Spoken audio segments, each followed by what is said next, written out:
People think heat is the enemy with MS. But winter said, "Hold my hot chocolate." Is winter really the secret enemy?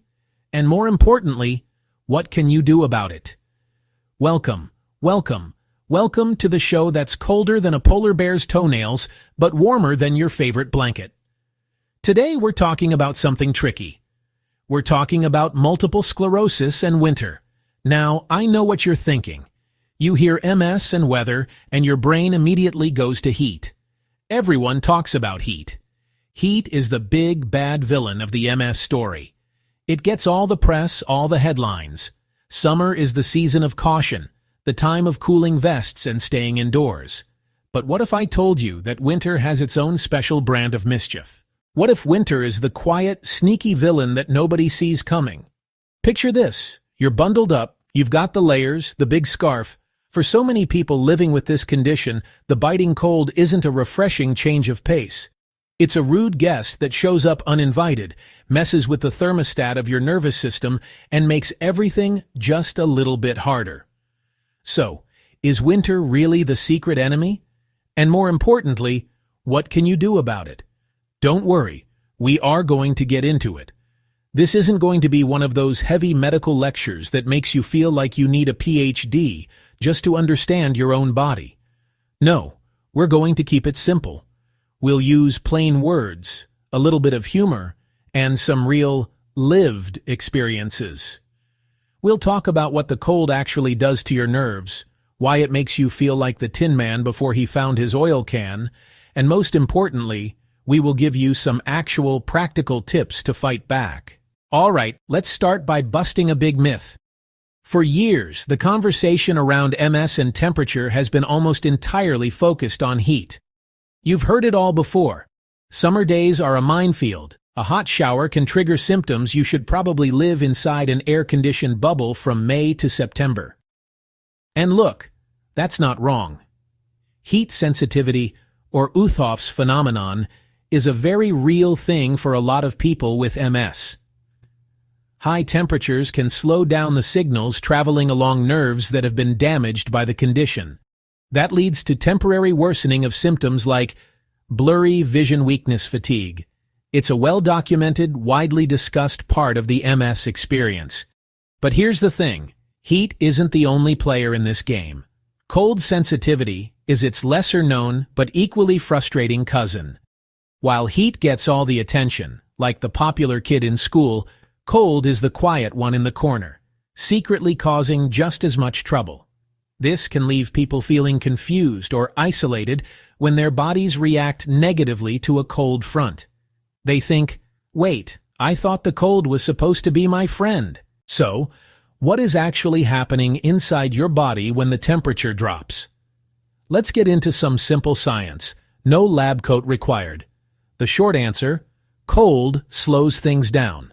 Everything from chemical reactions, electrical impulses. For someone without MS, this change is tiny, often unnoticeable. Their nerves are well insulated with healthy myelin. Signals zip along. For someone with MS, frayed insulation means that small slowdown can matter a lot. Imagine sending a message down a faulty telephone line. On a good day, the message gets through, maybe a little crackly. Now put that same line in a freezer. A simple way to think about cold's effect on nerve signals. Impulses that tell your muscles to move. Impulses that report sensations back to your brain. Cold adds another obstacle to their journey. It is not in your head, it is in your wiring. If warming eases symptoms, that's a big clue. Good news, you have some control. You can't change MS, change your environment. Let's get specific talk about the number one complaint when winter rolls in. Stiffness and spasticity. You wake up in the morning and your body feels like it belongs to someone else. Your legs feel heavy and uncooperative. Your back is tight. Your hands are clenched. Every movement requires a conscious effort. It's as if your muscles have decided to go on strike. Negotiating with them is a slow, painful process. Think of the Tin Man before Dorothy found him. Rusted solid, unable to move a joint. That's a good metaphor for spasticity in the cold. Your muscles, already prone to tightness from brain signals, get even tighter in low temperatures. Walking can become a challenge. Your gait might feel stiff, almost robotic. The first few steps of the day can be particularly difficult. A gentle warm-up isn't optional, it's necessary. A warm shower, a warm bath, use a heating pad on your back. Use a heating pad on your legs. Now, let's talk about the second major player, sensory chaos. Numbness is a common one. You know how anyone's fingers can go numb if they get too cold? Toes can too. For someone with MS, that numbness can be more profound, last longer, and happen much more easily. Your feet might feel like blocks of wood. Your fingers might lose all sensation. You can't feel the keys on your phone, or the texture of your sweater. But it's not just a lack of feeling, it can also be an excess of strange feelings. Some people get dysesthesia, an abnormal, often unpleasant sensation, burning, buzzing, crawling under the skin. When your body suddenly goes numb or starts to burn, your first thought might be, is this a relapse? Is my MS getting worse? Often, if it ties to cold and improves when you warm up, it's a pseudo-exacerbation, temporary, not new damage. Still, check with your doctor if it's new, severe, or doesn't go away. We need to talk about fatigue. Fatigue. The invisible, crushing weight that is the hallmark of MS for so many. You might think you know fatigue, but then winter comes along and introduces you to a whole new level. The deep freeze fatigue. This isn't just the normal I need a nap tiredness. It's a bone-deep exhaustion that feels different from the fatigue you experience in the summer, as if your internal battery has been drained not by activity, but by the sheer effort of existing in the cold. And you're not imagining it. There are real physiological reasons for this. First, your body has to work harder just to maintain its core temperature. When you're exposed to cold, your body initiates a series of responses to stay warm, like shivering, constricting blood vessels in your skin. These processes burn energy. For a body that already has a limited energy supply due to MS, this extra expenditure can be incredibly depleting. You're essentially spending your precious energy coins on staying warm, leaving you with less to spend on thinking, moving, living your life. It's like your body is running an extra invisible program in the background all day long, and it's draining your battery at an alarming rate. Plan for more rest. Break tasks into smaller chunks. And be kind to yourself when your energy plummets.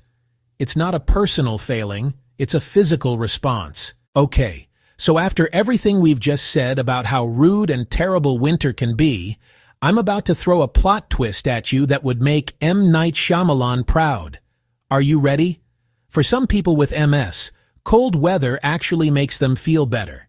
Yes, you heard that right. While one person is feeling like the Tin Man, more energetic, clear-headed, capable.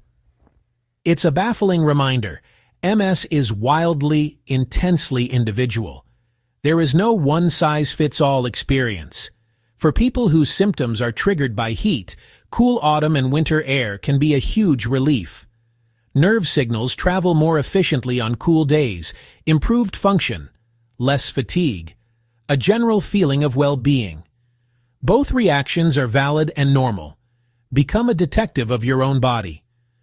Understanding your pattern is the key to creating a life that works for you, not against you. Let's jump straight to what helps. Fast, practical ways to winter-proof your MS. Layer smart.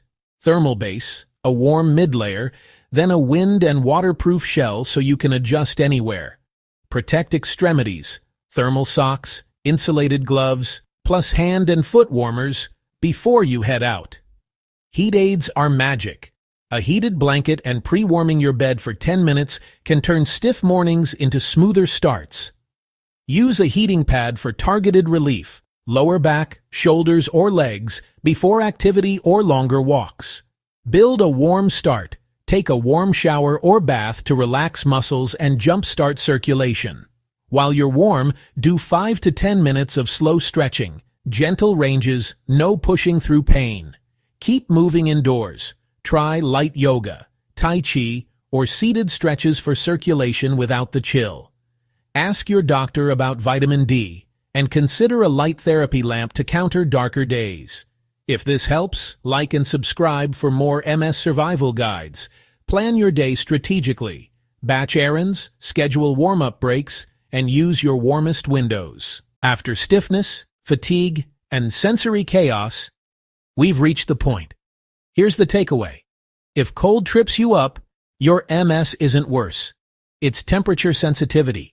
Your body's wiring just reacts to the chill. You're temperature selective, not broken. Clue 1. If warming eases it, it's likely temperature-related. That's your clue. Clue 2. New, severe, or lingering symptoms. Call your doctor. Clue 3. Play offense. Smart layers, warm showers, gentle warm-ups. Keep heat handy before you move. Warm spaces, warm starts, fewer flare-ups. My legs in winter? They don't walk. They negotiate. You are resilient. You are capable. And today counts as progress. Which team are you on? Cold makes it worse, or cold helps? Drop your experience and best winter tip below. Comments help the whole community.